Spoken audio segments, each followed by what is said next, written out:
Welcome to the One Big Thing podcast, where inspiration meets transformation. I'm Steve Campbell, your host, and I invite you to embark on this exhilarating journey with me. Are you searching for that extra spark, that push to propel you in the right direction? Look no further. The One Big Thing is all about bringing you incredible guests from diverse backgrounds. So picture this: professional athletes, visionary business leaders, fellow podcasters, and even awe-inspiring stay-at-home moms who are all conquering life's challenges. Get ready to seize your moment of greatness. Don't miss out. Subscribe and follow the One Big Thing podcast today. Well, welcome back to the One Big Thing podcast with Steve Campbell. Folks, this is episode number 3.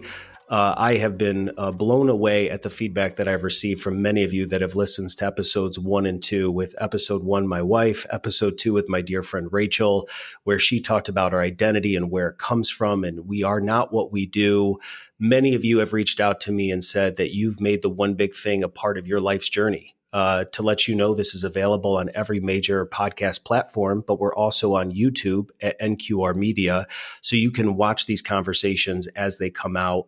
And I've heard from many of you that you make it a part of your nightly routine. So I could not be more blessed and thankful that you guys have reached out to me and let you know how much this has impacted you. And that's the whole goal of the One Big Thing, is not just to bring you amazing guests like you're going to hear from today, but to actually get real practical insights from these guests that you can apply to your life if you see fit. If it doesn't fit, that's okay too. But I am very excited about my guest today. We episode number 3 is going to feature Bret Magpiong, and I'm going to give him a little bit of space to introduce himself here at the beginning so that you guys can be just as excited I am to hear from somebody who's made a tremendous impact on my life. So Bret, welcome to the One Big Thing. Why don't you give us a little background as to who you are as a person? Steve, it is so great to be with you. I think the last time we saw each other was several years ago at a Schwab Impact meeting. You came up to me afterwards after I had been on a panel and said a couple nice things to me. So I really appreciate that we've been able to hook up here. Yeah, I'm Bret Magpiong. I am a retired executive and wealth manager, but most importantly, I'm a father, a husband, and a writer. I recently wrote a book and published it, self-published it. It's called The Delta Theorem. I've been married for 30 plus years. I live in Southern California. And, I'm just excited to be part of this one thing, the one big thing. And really today, the one big thing is to be able to speak with you, Steve. So it's really great to be here. Well, and to give a little bit of a backstory, when I launched the One Big Thing, I had no idea who's ever going to want to come on this show, who's going to want to be a guest. And you start thinking about all the people that you've crossed paths with over the years and who's made an impact on you. And in 2019, as you said, you and I had the chance to meet in San Diego, California. I'm an East Coast boy. It was my first time being out on the West Coast. I went for a work event and found myself being in a workshop that you were one of the 3 main panelists. I didn't even know why I was going into that room. It was packed, Bret. There was 300-400 people in there. And I thought this must be a popular segment. And you were one of the 3 speakers. And obviously I don't shy away that faith is the biggest part of my life. And as you spoke, there was 2 other speakers, but as you spoke, my heart just felt connected to you in a way that I just felt this stirring inside that when this is over, go wait in line and go introduce yourself and at least say hello. So I think I waited through 40, 50 people that all wanted to speak to you because of your acumen, what you've learned, what you were willing to share. You're top notch. And I was in the back of the line, just a humble younger guy that wanted a chance to say hello. And who would have known couple years later that you'd be a guest on my show? But there's a real thing that I believe is divine appointments. And I believe that this today is a divine conversation that really stemmed from, as Rachel and I kind of talked about, sometimes you don't know why you're in the rooms you're in or where you're going, but many times there are people along your path that you're going to meet that you have no idea that are going to help you. So you gave us the really high level overview. You mentioned a number of things in there, a book, and to give you a little bit of just accolades, it's become a #1 Amazon bestseller. So I want to give you the space to just kind of dig a little bit deeper into who you are as a person and kind of how we got to where we are today. Yeah, thank you so much for that. Listen, I grew up in Southern California, middle class, neighborhood. The first test I ever failed as a kid, to give you a little bit of a flavor of this, was I was asked to name the four seasons, and I said football, basketball, baseball, and hockey, because in my family, those were the only seasons that I knew. I didn't even know what winter, spring, summer, or fall were, especially here in Southern California. We only have, it seems like, a summer and spring. But, my youth was filled with a lot of sports, a lot of athletics, all the way up actually through college even, where I did not play a collegiate sport. I played a club sport called rugby in college. I went to a school in San Luis Obispo, Cal Poly San Luis Obispo. It was a great experience there. After school, I graduated and I moved back to Southern California. Started with a very large professional services firm as my first job. I think I had probably 3 nickels to my name. I had 1 suit. I bought 3 shirts and 2 ties and a couple pairs of shoes. And, each day I would go and just change the tie and the shirt. And that's how I basically got through my first 6 months before I could make any kind of money, and was exposed to some really great situations at this firm, just top notch people, colleagues, clients. It was just really fantastic and was really the launching pad for my career. Shortly after I joined the firm, I met my wife. We actually met at a church service. She thought I was a pompous jock. She wasn't all that far off based on what I told you about my upbringing. But we ended up spending a lot of time together and just getting to know each other. And it's interesting how, they say that opposites attract, and we certainly have been opposites in many different ways. But after 30 plus years of marriage, it's been really a terrific journey with my wife and best friend. In the probably the first 8 years of that, it was what I would call coupleness and in loveness, and that soon changed to familyness, because we adopted our daughter Brooke, who's now 25 years old. She's our only child, but she is definitely a gift from God. It was you said a divine appointment, and this was a divine delivery for us. And she's been just absolutely the joy of our life and what have you. As it pertains to my career, I was with professional services firms, and what I ended up in a very unique niche that was serving the ultra high net worth. And these are folks of what I would describe as the less than 1%ers. If there's the 1%ers, then these folks truly are the less than 1%ers, multi generations of wealth. And that's where I ended up, serving them in different capacities, whether it be for them personally inside of what's called a family office or in a multi-family office situation. The last of which, from where I retired, was a national firm that, we had $15 billion of assets under management. We had, 2,500 clients, not all of them the ultra high net worth. We had a segment that was the ultra high net worth. And that was the panel that I was actually asked to talk on, was, how do we deal with family offices and, what do you do in that particular niche? I served there and retired in 2021 for the purpose of really giving back. I'd read a book many years ago. It was called Halftime. And it was written by Bob Buford, and he talks about how, that life has 2 halves to it. And the first half is geared towards success, if you will. And the second half that he was suggesting is to have it be geared towards significance. And his kind of, his push on significance was basically giving back. And so, I'm a relatively young man, not as young as I once was, but a relatively young man, and have a lot of experience and really wanted to, give back. Thus, the writing of the Delta Theorem and, what I'm doing now with coaching and speaking and doing podcasting like this. So, yeah, it's been a great and full life for me, for sure. Well, so you have a lot of listeners. Most of our listeners to the One Big Thing find themselves in their 30s and 40s. We have everyone from singles to young married couples to families with young kids and everybody in between. You're going to be our first guest on the show that is kind of years ahead of us, sharing wisdom backwards, where our first two guests, my wife and Rachel, were really in the thick of it with us, kind of sharing, here's how I'm surviving, here's how I'm trying to thrive. But as you talked about this concept of a family office, again, somebody that works in the financial planning space, I now know what that means. But when I was in San Diego, I don't know if I ever told you this story.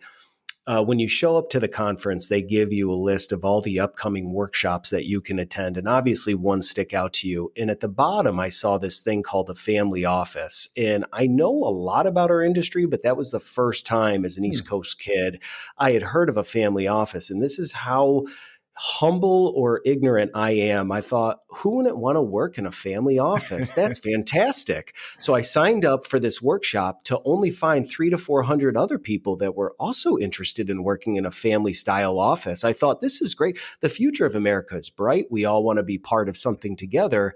And when they introduced the very first speaker on the panel with you and they said, describe your average client, and they said they have 50 to $100 million, I thought, I'm not in the right room at this point.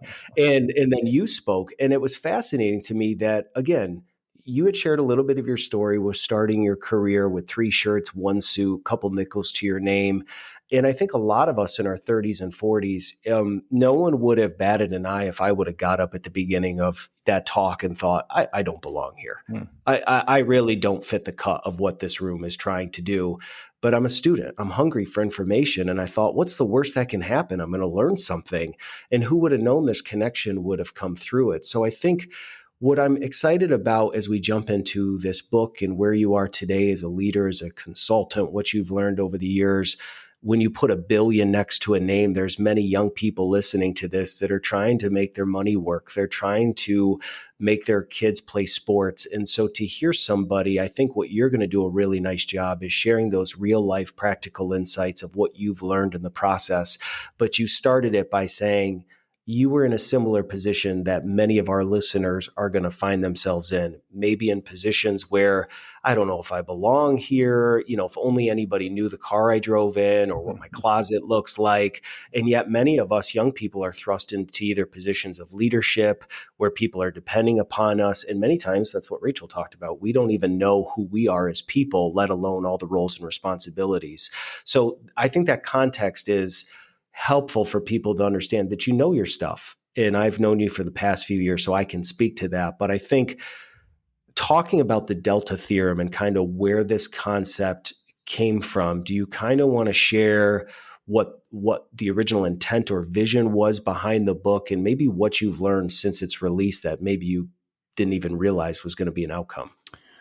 Yeah. Listen, all of those things that you just described and that your listeners are maybe experiencing right now, I experienced those myself. They ended up being a tremendous asset for me in what I did do, because what I found was that more times than not in working with these clients, there was this intimidation factor that they would kind of experience of others towards them. And I didn't really have that. I was simply who I was. I know Rachel did talk about identity. I knew who I was. I was, a kid who grew up with practically nothing. Not really, but, just not as much as what I was experiencing, and had just a down to earth. And I say this with all humility, a down to earth kind of sensibility about myself. Here's what the Delta Theorem really kind of like spawned off of that. It was really 2 paths that happened for me.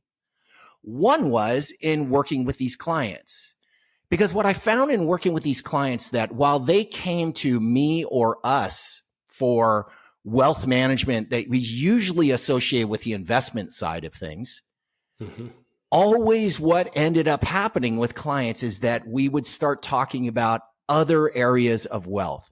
And what I mean by that is that there are areas like relational wealth. And where that would come up to play is they would ask me questions like, what did I think the money was going to do to their kids? And how could we figure out what to do about that? Or there were things like mental health or wealth.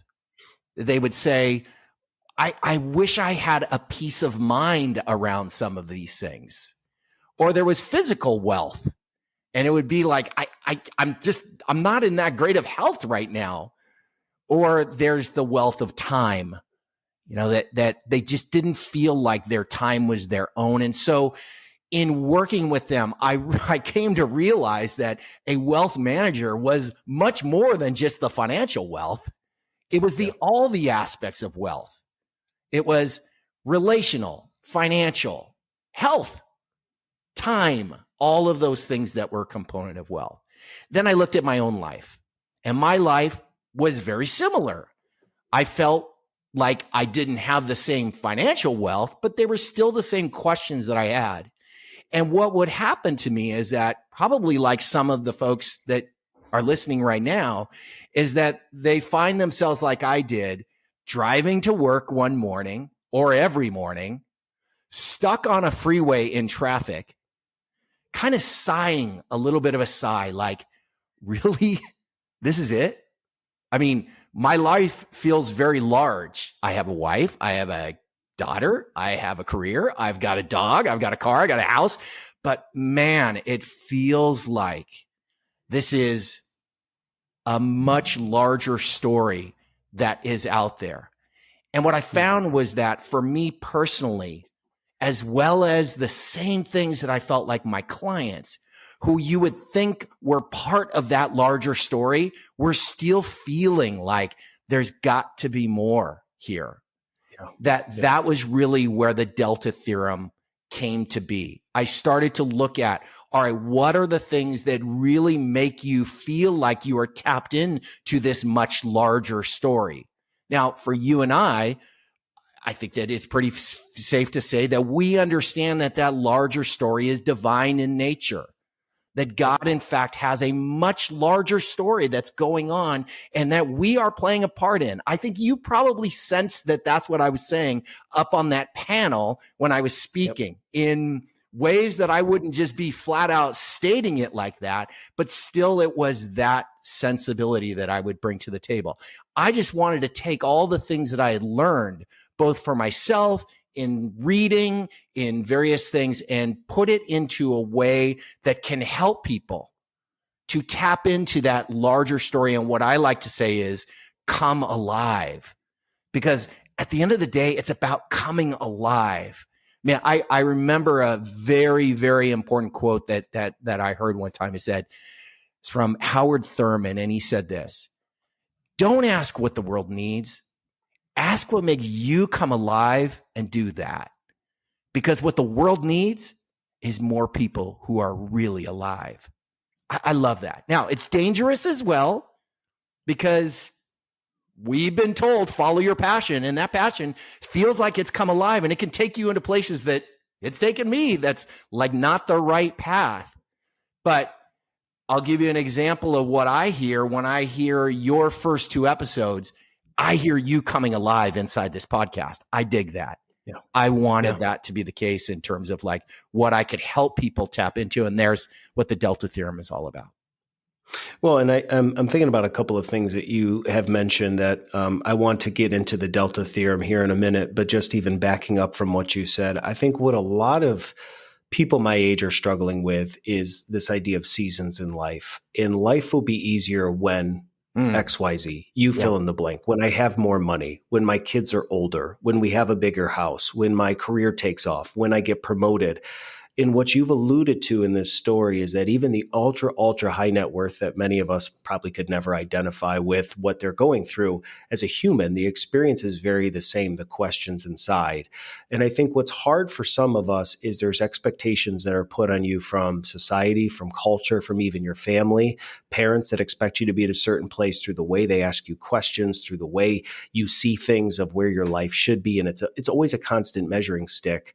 And what I love about I had no idea where Rachel was going to go in episode 2. Without episode 2, episode 3 makes no sense because Rachel talked about identity. And if you don't know who you are, or you've unfortunately allowed a circumstance or people to speak things over you that aren't actually rooted in who you are as a person, then you can never break free from that. So there may be people coming out of the last episode, and if you didn't listen, go back. Rachel did a masterful job of being vulnerable and explaining how she had figured her identity was in what she did or the labels that she had.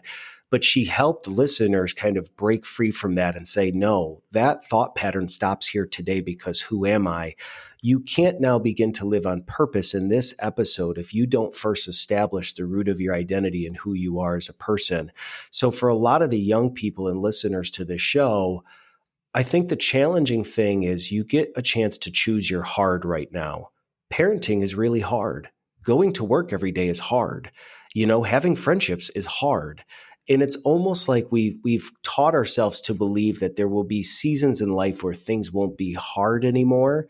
And that's when we know we've arrived. But I think what you're going to talk about in the Delta Theorem, and I had heard this one time in a song that I heard where he said, just because you're breathing doesn't mean you're alive. Mm-hmm. And I think that there's a lot of people out there today that have a heartbeat, they have breath in their lungs, they have all the things on paper that you spoke about, maybe a marriage, they have healthy kids, they have a school, that their kids go to, that they live in a community that they love. But at the end of the day, when they're in the car, they're by themselves, something still feels like it's missing. And so again, in part of getting to know you and looking into the book and the Delta Theorem, I think this conversation is going to help, that this is the starting point. We all have these insecurities. We all have these doubts, but some of us have this thought that there's got to be more to life than maybe what I'm experiencing. And if you're being honest, there are probably things within yourself that the world will throw circumstances at you all the time, things beyond your control. We're not talking about that, but we're talking about, I think, what you're going to break down into the vision behind this book, which is how do I come alive, Bret? What's a starting point for me? Because just to hear "come alive," I love that. Let's come alive. But what does that actually look like in the life of somebody as a coach, as a consultant, that you walk people through? Yeah. So thank you. That is exactly what the Delta Theorem is intended to be all about. So let me just go through the Delta Theorem. It's like, the Delta Theorem, what is that? It is literally a math equation, and I'll go through it with you. Don't be intimidated. People think, oh gosh, I'm bad at math. No. Just go with me on this. So here's what the Delta Theorem is. It's alpha over p cubed by e f squared equals delta. Again, stick with me on this one, because here's what it all means. Alpha is the first letter in the Greek alphabet. And in this theorem or framework, it represents your primary purpose, your one thing, your reason for being, what the Japanese called ikigai.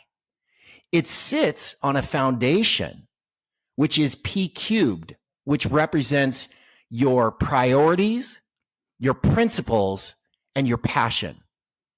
So just think about this for a second. When I'm coaching somebody, I walk up to them and I say, hey, listen, tell me what your purpose is. And this is what I get. I have no idea. It's too big of a question. And by the way, if I tell you what it is, does that mean it can never change?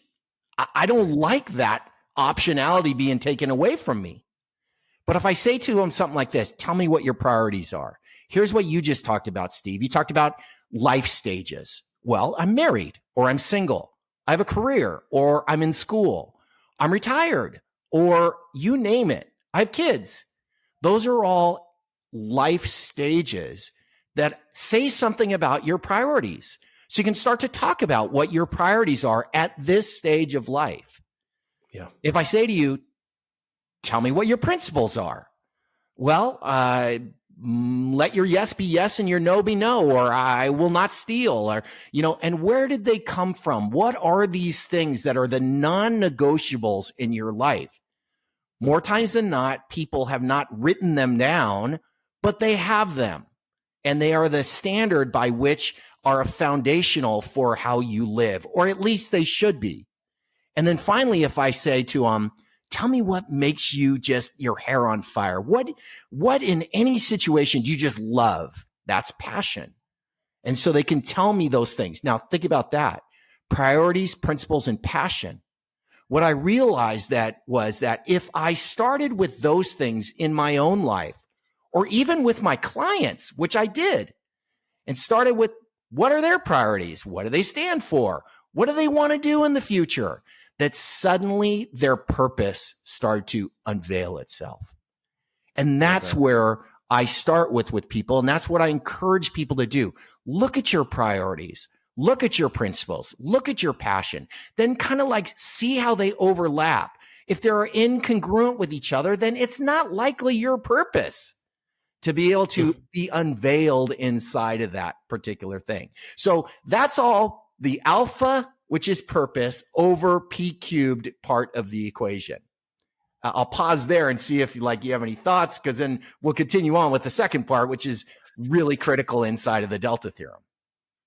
Well, I think that's really the big thing, right? For all of us as people, there's the high level visionary, like I want to live my life on purpose. And then sometimes your kids walk into the room and disrupt your chain of thought, or you have things you have to go do. So you have moments of your gut, your heart, your faith telling you, what am I designed for? I have to live on purpose for a purpose, which is great. But then a disruption happens and you don't ever have the mental space to actually work through what does it actually mean. And it's so lofty. I think what you just did for listeners is to really just think about those underlying foundational parts as a starting point. Like Rachel talked about in episode 2, begin when you think about your identity to journal what adjectives to describe you come to mind. And if they're not in alignment with who you are, that's a real practical thing you can do, which most people have never done, which is sit down with a cup of coffee, what have you, cup of tea, and write some of these things down. So to me, that makes sense because it's a practical small step that builds upon each other to get to the larger framework. But I think without these last few that you're going to share, this is what then throws kind of gasoline into kind of where we're going to go. Yeah, that's right. That's right. Listen, I mean, the importance of purpose can't be understated. It just can't be. I mean, and I know that it sounds like aspirational and what have you, but this is why it's so important. Because when that child comes in and disrupts something, or when you're trying to do a workout because you're feeling like your health is not that great, if you don't have a very powerful why, if you don't know why you're doing something, the likelihood of not pursuing or quitting is higher. So doing the work up front of understanding what your powerful why is really, really critical. Now, for me, it's to inspire people to come alive. That's my why right now. That's my alpha. That's my one thing. That's what I want to try to do, is inspire people to come alive, because when they come alive, what happens is that they make a difference. And when they make a difference, they create value. And when you create value, you create wealth. Now, it's financial. It's worked in my career. When I was a value creator, I created financial wealth, but I also created the other forms of wealth, relational wealth and time wealth and those health wealth, those kinds of things. So starting with coming alive and your powerful why is why I think that's so critical. But here's the deal. Okay. All that aspirational. And even for me, aspirational sounds great. Put it in a nice little plaque, stick it up on my, in front of my desk, look at it every single day. But guess what? Nothing happens without E, which is alpha over P cubed by E, supercharged by effort. You have to do something. You got to make something happen here. And so that's where things like, training plans, or having a coach that can help you, or just having something that is going to activate your purpose in ways that, really kind of matter is critical. And then the last part is F squared. What I realized was that if I just stopped with purpose and effort, there was a component that in my life was missing, and that's failure. Because inevitably, inside my effort and even inside my best of intentions, oftentimes there was some form of failure. But here's the only place where math comes up in this whole equation, because so far none of it is math. It's just a framework that when we normally look at failure as a negative. I did. But in math, when you square a negative, it becomes a positive. I don't understand it. I don't know how -2 times -2 equals +4. It doesn't make any sense to me whatsoever. But what I have learned is that when I square up my failures by learning from them, then that is tremendous value for me inside of like where I want to go with my life, how I'm going to make a difference, how do I come alive, those kinds of things. So alpha over P cubed by EF squared, all that equals delta, which is the name of the theorem, because delta is the symbol for change, for making a difference, for impact. So the whole concept behind the book is simply this. I believe, like Viktor Frankl did when he wrote about it in Man's Search for Meaning, that a critical thing that we want to know is that our life has meaning. And that's why I felt like that sigh on that 405 freeway, or why my clients felt like this is it as well, that it is this desire for meaning. And so this framework is a way to help us put ourselves in the best position to where we can make an impact, make a difference, have change in our life. Now, I notice that I said the best position. There's no guarantees. Let me tell you what happened to my daughter. My daughter was graduated from college, had a job lined up in Boston at a very prestigious hotel that she had done an internship in. It was March of 2020 and COVID hit. She was going to start her job in June of 2020. And she came home. She was on the East Coast. She came home, finished out the rest of her year, and they closed the hotel and rescinded her job offer. And she was now at home, finishing school, not able to walk through graduation, and didn't know what she was going to do. That's hard. She knew what like her purpose, at least at the age of 23 was, she thought, but that was really, really difficult. But what we encouraged her to do is to just kind of continue to explore. And what she decided to do was, well, I'll apply to some grad schools. And she did. She applied to some grad schools, but she didn't hear back for a while. And I got to tell you that her countenance just was hard. She was challenged. She was emotionally, like, it was just hard. And then one day, middle of summer, 2020, she comes walking out of her room with a big smile on her face and a letter in her hand. And the letter was an acceptance letter to an Ivy League school for a master's program in her particular, field of business. And here's what I said to her: Brooke, never forget. And then the letter came. Like your listeners that are talking about, I just don't know. And then the letter came. I've experienced the letter coming for my own life and for her life. And the question is, are we putting ourselves in a position to be able to receive that letter in the best way? That's what the Delta Theorem is really intended to do, is to put us in a position to be able to receive those letters and to move on with what we really want to do with our life and the meaning and creating value. In the components of the Delta Theorem too, even just that idea of F squared being failure, failure is something in society that we don't always do a great job of talking about or talking through. Life is meant to make mistakes. It's meant to try things. It's meant to try things as parents. It's meant to try things in your career. Just because it didn't work out, we always, at least in my life, I try to think why something didn't work out and how it could be better. And I've noticed personally that some of my greatest advancements in life came from the things that didn't work out.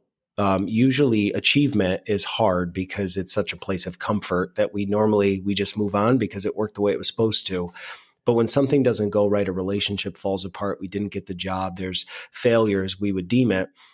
I think that's where kind of those crisis moments come in, where we begin to think about ourselves and we're not worthy enough, or we're not this and that. And if you're a listener and you've experienced failure in your life, you have Bret, who's basically trying to let you know that's a part of the journey and that's what makes you who you are. And that's how you make a difference.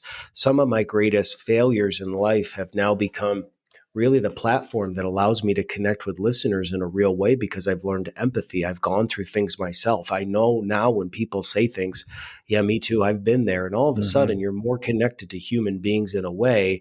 And it's more our failures that bring us together than our achievements, because you're going to have a listener who cannot identify, the cool thing about this show is in the intro, you hear I have people from all walks of life. Yeah. I mean, you are an Amazon bestseller. You had a prolific career. You're doing incredible things. And to the stay-at-home mom or the person who's early in their career, they might go, I don't really resonate with what Bret's saying, but what you're talking about with failure as a human, we can all say, wow, it's good to know even somebody of his stature in what he's gone through can admit that there's been things that have made him who he is and shaped it.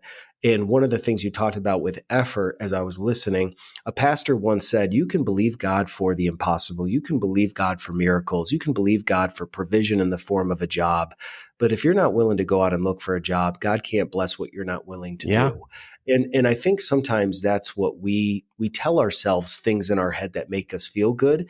But if we're being honest, when you take that E for effort in the middle of this equation, the first part, with the principles and the passions and the priorities, I think we kind of get that, but it's the effort where I think most people stop, or if they're being honest with themselves, they're not doing the things or putting themselves in position that can make the letter come. They're hoping it comes, but if you're not going out and doing those things, knowing that failure is probably going to happen along the way, it creates a totally different frame of reference and gives people permission to know that you need to not only figure out the first part, but then be willing to go into the room, the break room, or like I did in San Diego, not knowing what you were going to get, and look what came from it. So, I mean, even just in what you've gone through with talking about this Delta Theorem and coming alive on purpose, what are some other kind of areas that as you started this process, or the practicality of it, that,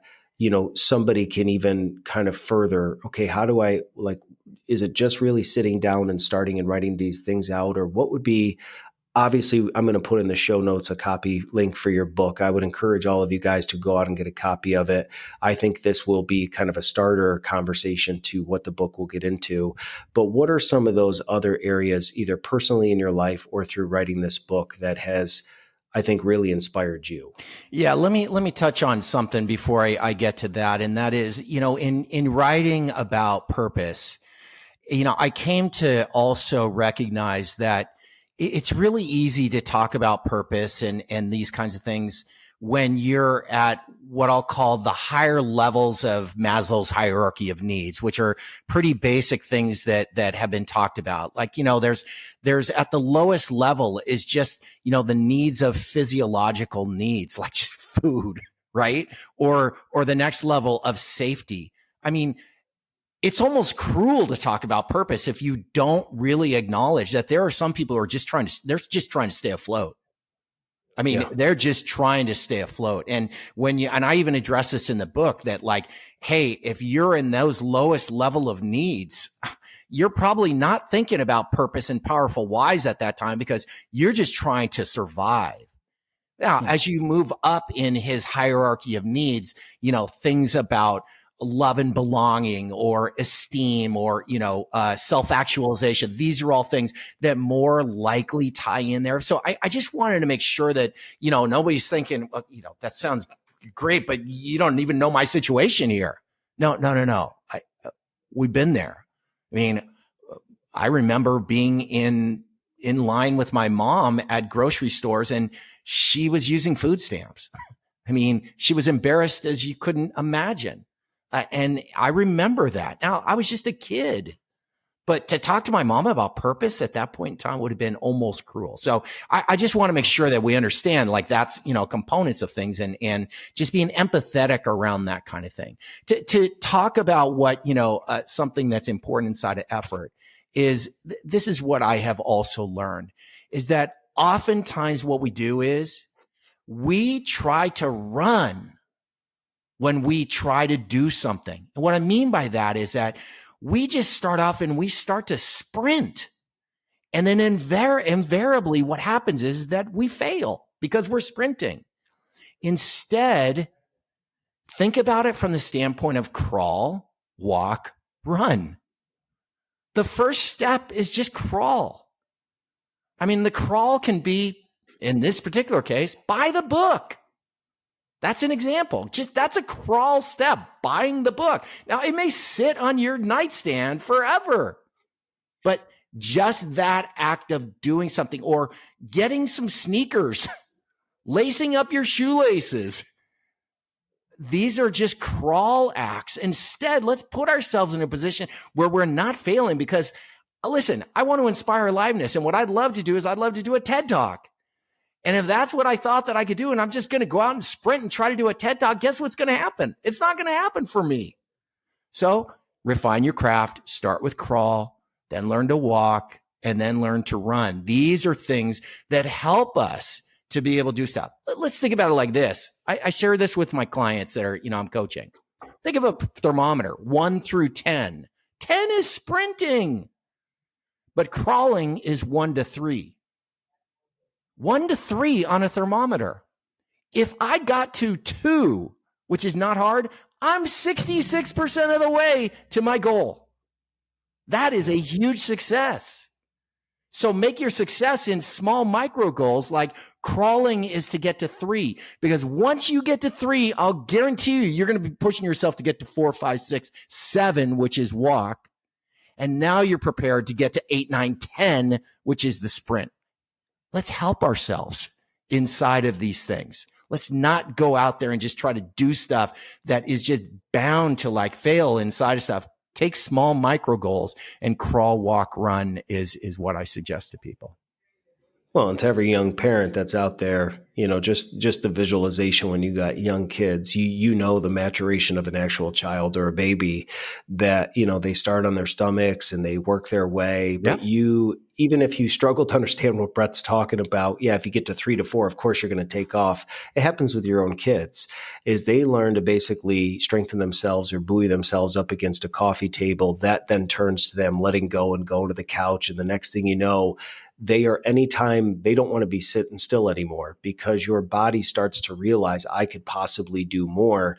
I think God's designed us to be the same way. He never shows us the entire picture of where our life is going to go. And sometimes we wish he would, but it would cripple us if we knew of all of the impending failures or things that was going to happen. And so I think the hard part is you can start to understand, man, I come most alive when I do this. Mm-hmm. But maybe you found yourself sprinting out the gate the first few times to only get exhausted and say, maybe I'm not what I thought I was. But that even frame of reference to help people understand, what are the actionable effort points that you can start to do that are going to be slower to go, that help you refine your craft as you go? Because there really is a thing of momentum in life. That there's a book that I'm reading right now with some of my business partners that looks at the background of a gentleman in business who is involved in some of the greatest breakthroughs in technology. And many of those companies failed along the way. And then, he talked about versions 1, versions 2, versions 3, bringing them to market and how it got better and better. And I think sometimes we assume that even from a high level in Amazon, a Google, a Facebook, they've always been what they are today. Many of those companies, starting off, had years of failure, not knowing if they were going to make it. People that you see today in the media or that seem successful seem like they've always been that way. Actors in Hollywood. And I know you've had a little bit of background being out in California, but in hearing people's stories, we assume many times when we're in a situation that when we are experiencing the life of somebody else through our own lens, that their life has always been as good as it seems. And we kind of compare it to our own life. So just even you acknowledging as a coach, as a consultant, that you have to tell people to slow down and not sprint. We understand that you want to change and you're tired of being tired and you want to be healthier. You want to be in a better financial positions. But we can go from where we are today to sprinting out the gate and wanting to do it all in one time. And that's inevitably what leads to failure, because our bodies, our minds, our spirits can't keep up with that amount of change because of what you kind of have to learn in the process. Yeah, that's right. Listen, one of the things about the book that publisher is like, we'll put it in a category. What categories, is this self-help and what have you? And listen, self-help, really, and I'm not saying like that's not the category. No, none of these none of these books should be self-help. It should be relational. This framework is really great in the hands of a coach working with somebody. You go it alone, it's really, really hard. There were reasons why clients hired me and us, because they didn't want to go it alone. They could have done it themselves, but they wanted somebody to walk beside them. So this is a really critical thing. It's also great in the hands of a parent. I mean, these concepts that you can share. In fact, listen, I wrote this book for my daughter.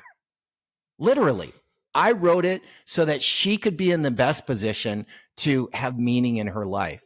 That after all the years that I had seen of various things, that I wanted to share with her just some ideas of what I could see. That's relational.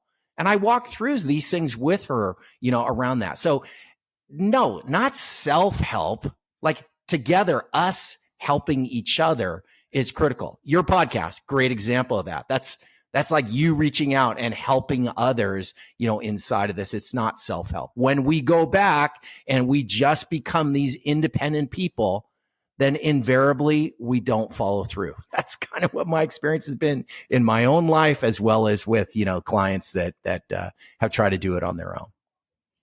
Well, and two, I know we didn't really talk about this leading into it, so we can, back up, but we're many layers of things. At the root level, we're all individuals. If you found in a situation with your wife, with my wife, you fell in love, you married somebody, you now add a second layer of doing life with somebody. So at your root level, you're an individual person, individual emotions, mindsets, but then you get married and you kind of have to do life together. With each child that you bring into the world, you're now adding another layer as a parent on top of that. And so I can imagine that maybe there's a listener who's in their car or streaming this episode online. Maybe they're all jazzed up, fired up. They want to sprint, but you just told them to slow down. So they're willing to slow down, but they want what you're talking about. They want to come on alive with purpose, but they can't do it by themselves because they're married. And maybe their spouse didn't listen to this episode. And so I think what I've even experienced, with my wife and I personally, is one or both of you can get some resource that can inspire you. But when you're not an individual person and there's other people that are counting on you, I can imagine that if I'm very excited about the Delta Theorem and getting my life right, but my wife hasn't heard what you're talking about, you can almost want to be doing these incredible things as an individual person, but you still have to do it in line with your spouse or with your kids. So along those lines, because a lot of our listeners are young, married, kids, how do you begin to take what seems like a very individualistic mindset, but from a larger scope, if you understand what I'm saying, when there's other people that are in this life with you making decisions and calendars, and what's a starting point for somebody that might find themselves that, they have other people depending upon them? Yeah, listen, it depends on the relationship and kind of what I'll call the it's going to sound wrong, the power kind of dynamic that's between it. Look, with a child, it's easy because the power dynamic is different, right? You're the parent. And so walking through a child with somebody, or let's say it's a colleague, or you're in a position where you're a leader in an organization. I mean, it's just a different kind of thing. With a spouse, it's just a challenge inside of that kind of thing. And what I'd say around that, and this has been true in my own life, is this commitment to that you kind of described, which is the two become one. It starts with that. It starts with that powerful why. If that is the why, the two become one, then those two individuals are committed to being as one. And if there is that's in place, first of all, if it's not in place, work on that first. Work on that first. And then once it is in place, look, then they're interested. They're sharing these kinds of things. So, it really does start with, I think, that powerful why as to like why you're doing this, why you're in this marriage, why you're in this relationship. What is it about that's really, really critical? But it's hard. It's challenging. Well, I was thinking about too something that you said earlier. Again, I've been in church most of my life, so a lot of my antidotes come with pastors. He said all of us as people have a plate, a shelf, and a garbage can. When you receive new information, if it's good to eat, put it on the plate, consume it, build your life, get the truth. If it's something you've never heard before, it's not evil, it's not outright like you know this is wrong, but you're not sure what to do with it, put it on the shelf. Come back to it another time. And if it's garbage, chuck it out. Yeah. And I think just even having that frame of reference, what you're describing is that if you know what your purpose is and you've gone through this entire exercise on paper and you've written down your priorities, your principles, your passions, you're now putting words to actual big, large themes of your life and it's becoming more in line. You're talking about your effort. You're talking about your failures. I got to imagine, because it's been my experience in my life, is that if I know what makes me come alive and I know my purpose, I know what doesn't serve my purpose. So when the world tries to throw information at me on the news, in the media, relationships, and it just doesn't resonate with the direction you're heading, it's much easier to shake those things off in life because you're able to proceed forward because it's not serving a purpose for you. What I think is hard is because most people haven't done these things that you described. Every day is drinking out of a fire hose of anxiety. What should I be doing? This is COVID. All these things are happening all around me all the time. And I don't know if what I'm doing is what I should be doing as a parent. I don't know if I should be raising my kids different. I don't know if I'm a good friend. I don't know if I'm good at my job. And this will at least give you a foundation to come alive in a way that as new information or new experiences happen, kind of like Rachel talked about, it can allow you to have the emotional bandwidth to either affect you in a negative way, affect you in a positive way. But just even that concept of a plate, a shelf, and a garbage can give people permission to know that just because things are said to you or you receive information, you don't have to do anything with it. Yeah. Really, really powerful. And that is absolutely correct. There's another component inside the failure. I don't talk about this in the book, but share it with you here. It's been an important part of my life is that, John Eldredge, who's written many, many books, Wild at Heart, one of my favorites, he talks about this concept of, the message of the arrows. Okay. And here's what the message of the arrows are, is that something happens. And it's usually a fail of some form or another. And it's like, it's an arrow that's shot right into your heart, right? That's what it feels like in the moment. And the question really for all of us is what's the message that we are taking from that arrow? Now, we have a couple choices there inside of there. We can say that the message of that arrow is I suck, right? I suck. And usually what that means is that we will make an agreement with ourselves to say this, I'll never do that again. I'll never do that again. And that's the message of the arrow. But what he proposes is this, is that in fact, what can be the message of the arrow is this. That thing was shot into my heart. And this is something that my heart actually really is made to be, that this is what makes me come alive, but there's a setback that I experience.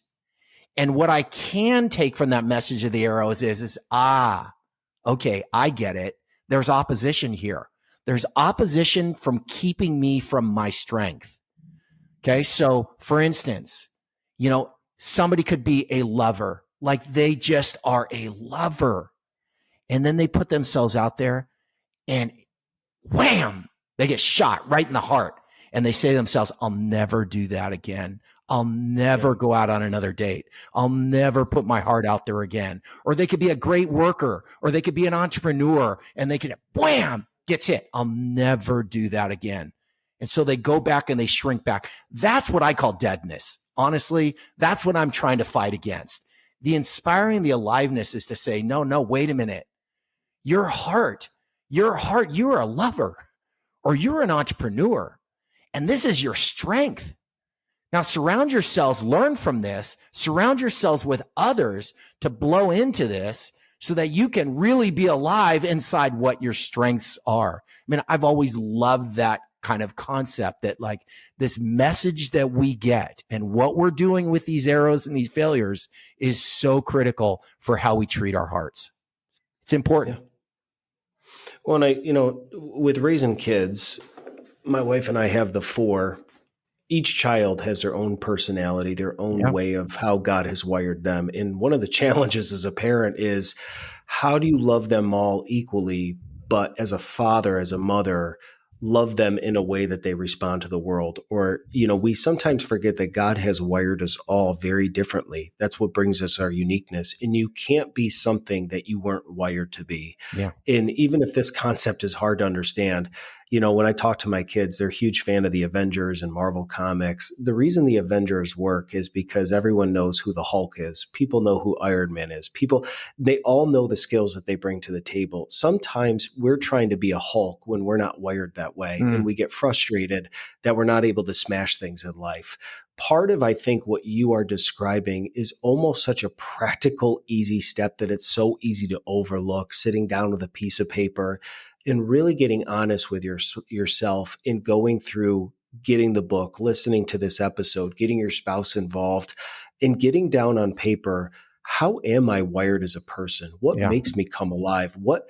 And it may not even be in what you do, but there could be an outlet that's out there waiting for you, that your career, like Rachel talked about, isn't what makes you a person, but maybe it's your career, like me, that gives you the ability to have a platform like this, which then feeds back into the things that I do every single day. And so for you, I love this idea today because I think there are a lot of people that are struggling. They've had family members, friends, bosses, colleagues, people that have told them what they are, what they're not, and they have these identities in their mind.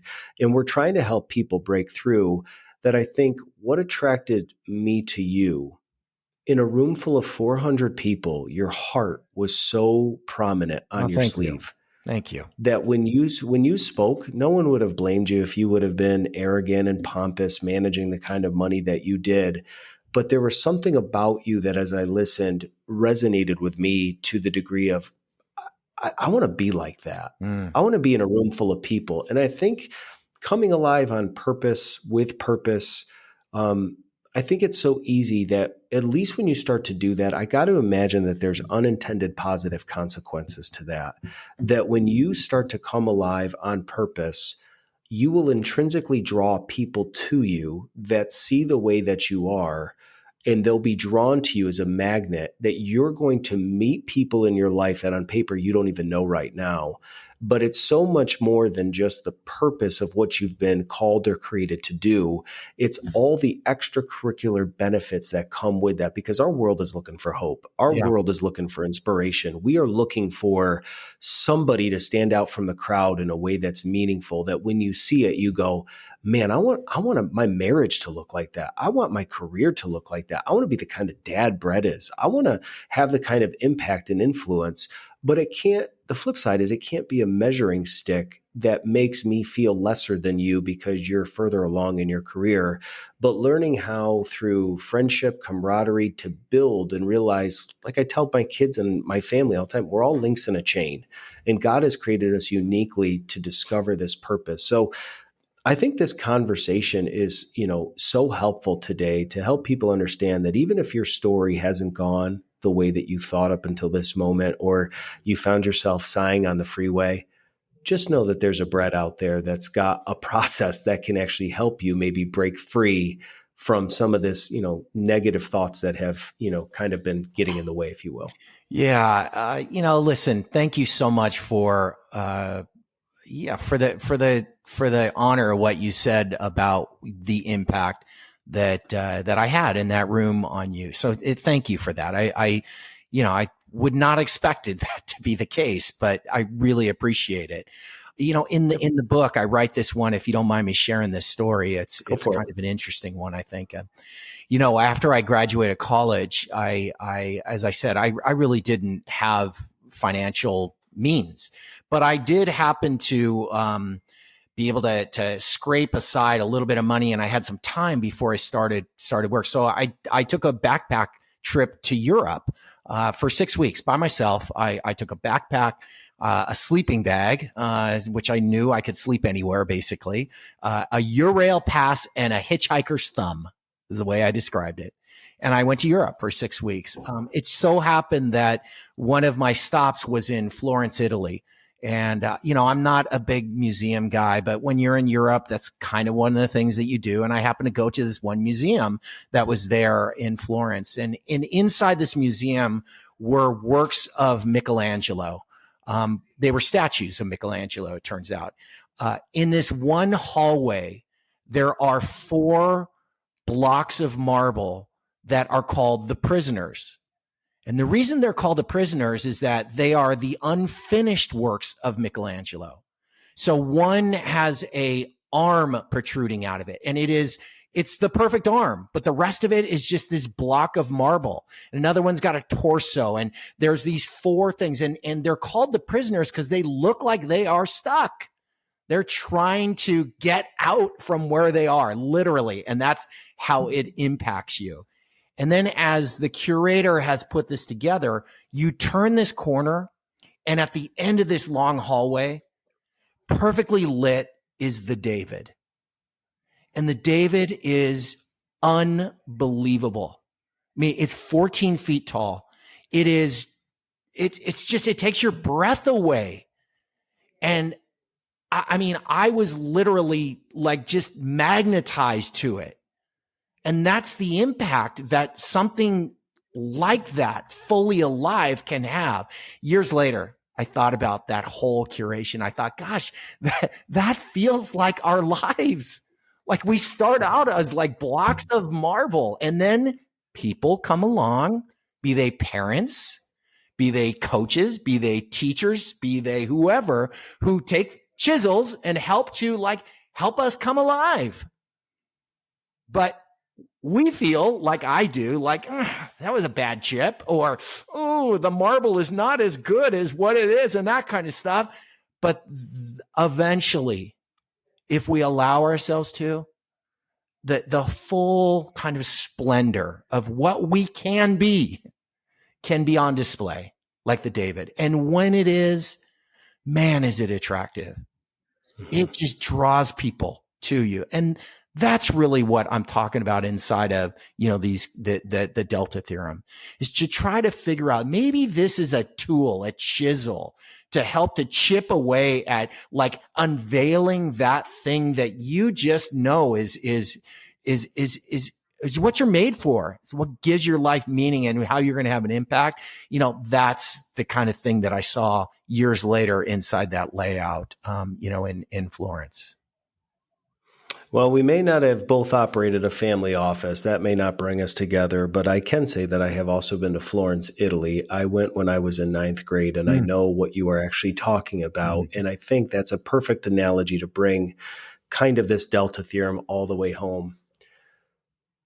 Sometimes you have to experience the unbeautiful parts of life to appreciate beauty. That's if right. you just walked into that museum and saw the statue of David, it's breathtaking, That's but right. it's breathtaking for a moment because you have nothing to compare it to. I think if we're being honest, the only reason you're able to behold that as the final piece is because of the experience of seeing the 4 marble pieces and feeling like there's no hope. Is this really all there is? And I'm stuck. I'm a prisoner. Exactly. Yep. And so if you find yourself as a listener to this show and life's dealt you some marble and you got an arm sticking out somewhere, part of your story's incomplete, just know the letter, the statue of David, it could be right around the corner. That's right. But are you putting in the effort to position yourself to see what could be coming down the road? And so don't be a prisoner that's just stuck from circumstance and failure. So I love this idea of the Delta Theorem. We are going to also bring the show to a close as we go through our stop, start, and continue. So I'm really excited to see what Bret has to go through with us. This is the hardest part of this whole show. And I was prepared to think about this in advance. It turns out it's actually a little bit easier than I thought, because as I thought about it, I thought this, stop talking, start giving, and continue to trust. That's really what it kind of nails down for me. A lot of times talking is just intention. I talked about writing a book and then I did it. Giving is what I said is this stage of my life. And it's easy to talk about giving. It's another thing to actually give of my time, my treasure, my talents, that part of it. And when I was looking at marketing the book, and I prayed about it, the one thing that I heard was, trust me. And so that's the continue, is to just trust. And it's not just over a book. It's about my life. It's about others' life. Just trust me. Trust me. So stop talking, start giving, and continue to trust. Well, and for episode 3 of the One Big Thing, talking about coming alive with purpose, on purpose, I think that the natural maturation of these first 3 episodes, we couldn't have asked for any better leading up to this point, to give people the mental space, the ability to think through what all of you have guests have brought, which is all very different to the table. So Bret, I am very appreciative that even in my life, that small, still voice of trust me doesn't always make sense. It doesn't always feel good. And I think that's the point is faith, whether you believe in what Bret and I have talked about or just whatever may be driving you in your life. There's a difference between feelings, emotions, what we're going through, and sometimes the most challenging situations in my life that scream at you. There's been a small, still voice that tells me, trust me and keep going. If this episode 3 can be that for you today, I would encourage all of you guys, please head out, check out the show notes. I'll have contact information for Bret if you want to send him an email or a message. We'll have a link to his Amazon book. Please go out, show him some love, get a copy of it. Because again, the whole point of this show is to give you practical insights. In this Delta Theorem, there's no math involved, but it's a framework that if my heart and my passion, Bret, is not just so that I come alive, but I'd love for my wife and I to come alive together. Yes. Because if we come alive together, then my children will come alive. That's right. If our family comes alive, you are going to change the world. That's right. And so there are layers to this thing. Start with yourself, get your spouse involved, use this book as a guiding principle, but know that it's going to take you effort. So Bret, I appreciate you stopping by the One Big Thing podcast studio. Thanks as always for giving us a chance and speaking to our listeners. And we just appreciate you being here. It's been great. Thank you for the honor of having me on.